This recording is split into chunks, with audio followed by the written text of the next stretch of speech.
Al-khata'ur rabi', kesalahan sistematis yang keempat, al-luju'u fi uslubit takhwif.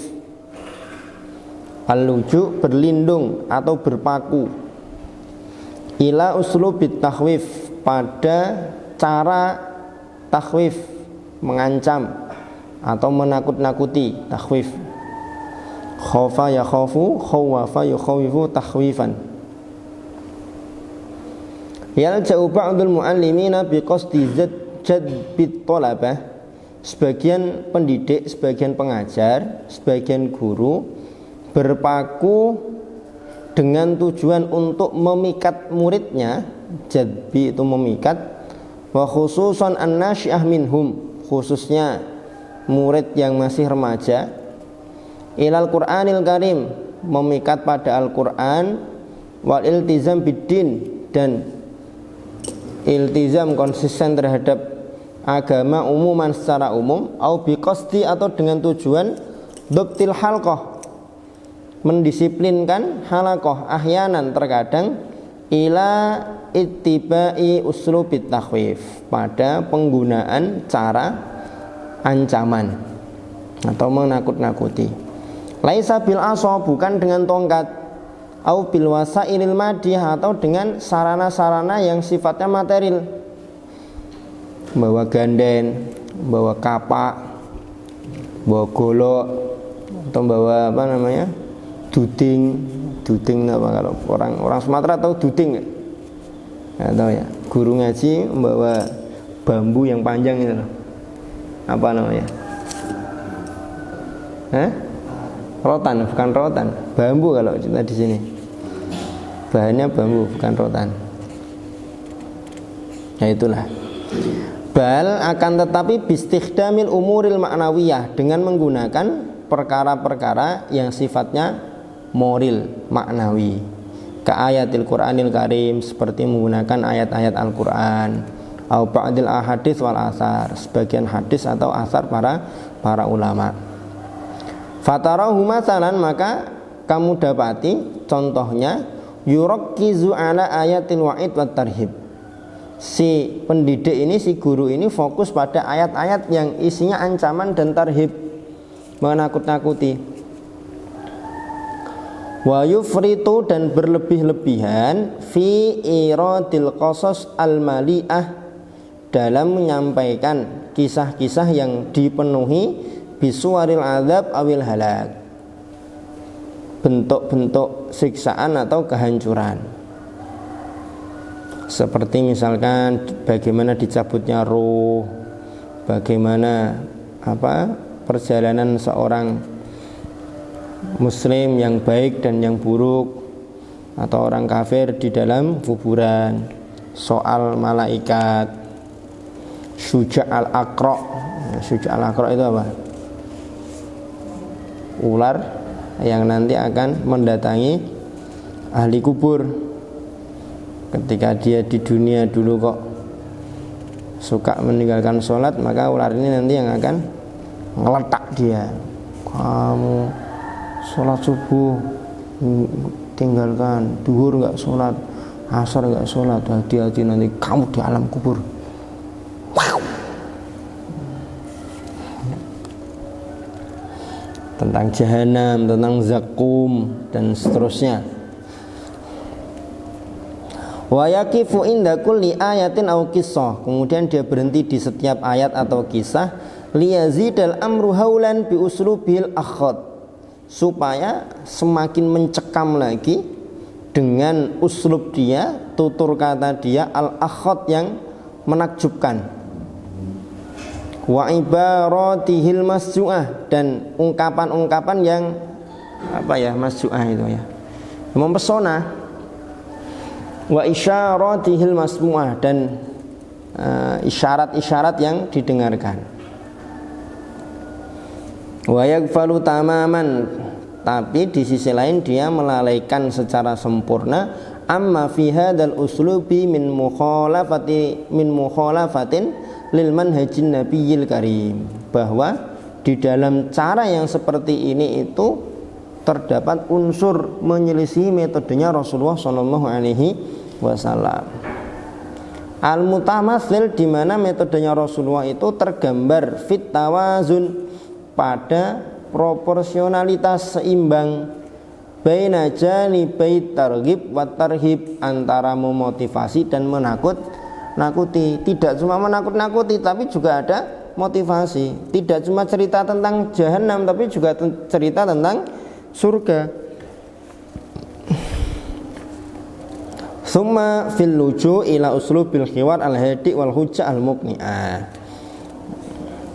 Rasulullah itu selain motivasi dan menakut-nakuti juga menggunakan cara khiwar al-hadi, komunikasi yang tenang, komunikasi yang nyaman, wal hujjah al-muqni'ah, dan argumentasi yang memuaskan.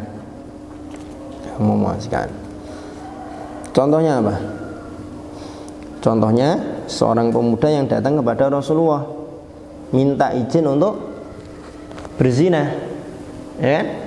Para sahabat yang ada di situ kan, wah, kurang ajar, mosok datang nemu Rasulullah kok malah minta izin untuk zina. Para sahabat udah geram itu, ada yang mau ngantem, tapi sama Rasulullah, santai sebentar, saya tak ngobrol dulu sama dia. Ini tuh kan dideketi kan, akhirnya ditanya, kamu ridho nggak kalau ibumu ada yang menzinai? Kamu ridho nggak kalau saudarimu ada yang menzinai? Kamu ridho nggak kalau anak perempuanmu ada yang menzinai?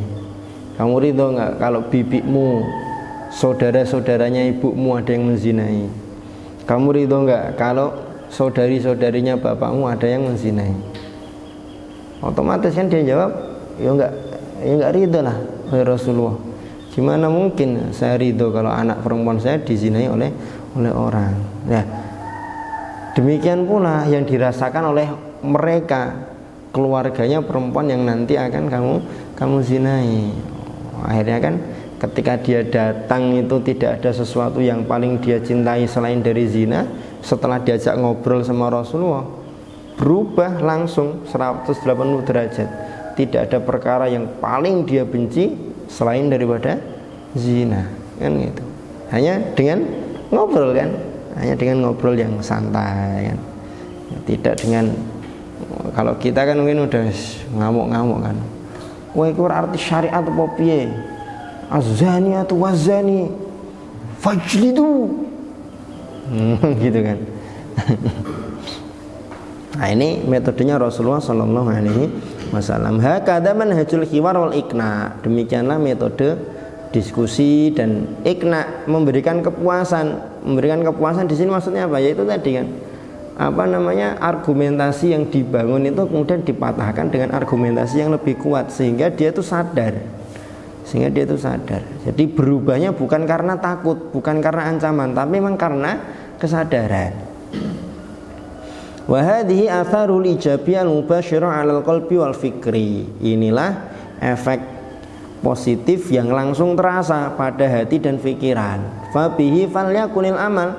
Nah, inilah yang harusnya diamalkan. Wa alaihi falyakun at-tarkis, dan seperti inilah harusnya fokus seorang pendidik, seorang guru. Fa inna intikasat talib wa nufurahu, karena sesungguhnya mundurnya seorang murid dan larinya dia min ajwa'il Qur'an, dari suasana Al-Qur'an, wa ta'limihi, dan pengajaran Al-Qur'an, hiya natijatun tabi'iyatun li mukhalafati hadzal manhaj al-qawim, adalah hasil buah dari, hasil alami dari menyelisihi metode yang lurus, metode yang baik ini, fi turuqit tarbiyati wa ta'amul, dalam metode pendidikan dan muamalah. Faqad hummila bi uslubit takhwifi syadidi ma la tutiquhu awatifun nasyi'ah. Sungguh dengan uslub, dengan cara ancaman itu kadang awatifun nasyi'ah itu kan apa ya?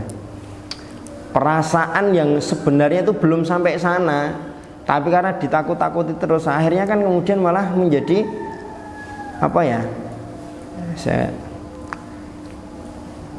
Jadi belum waktunya untuk mikir ke sana, tapi sudah diajak mikir ke sana. Akhirnya kan malah ketakutan.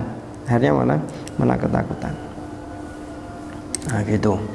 Jadi kalau yang kedua kemarin itu menciptakan suasana horor di halaqah, tapi dengan dengan bentuk fisik sesuatu yang dohir. Tapi kalau yang keempat ini kesalahannya itu dengan ancaman yang sifatnya dia moral maknawi, dengan ngancem, tapi ancamannya ancaman yang Al-Quran, ancaman ayat, ancaman asar-asar, itu bukan ancaman sampai besok kamu nggak setoran lagi, awas potes. Tahu potes ya? Orang Sumatera nggak tahu potes ya? bukan cuma orang Sumatera ya, Afan ya, bukan bermaksud pulau ya. Potes itu tangan ini, potes patah-patahan, potes. Bukan ancaman yang seperti itu, tapi ancaman yang lebih ke menggunakan ayat, hadis, asar dan seterusnya. Itu yang keempat.